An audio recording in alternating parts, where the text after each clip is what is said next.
Hello everybody and welcome. In this video I'm going to show you how to enable or disable HD audio for your earbuds EARFUN Air Pro 4.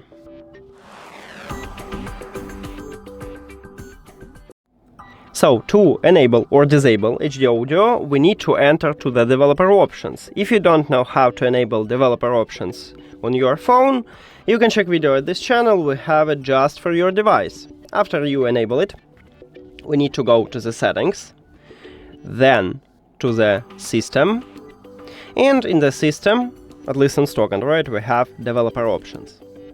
But I guess on all Android in the system you will have it.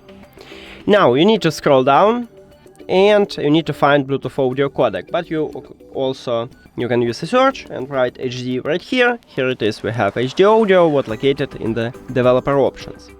So tap at this line.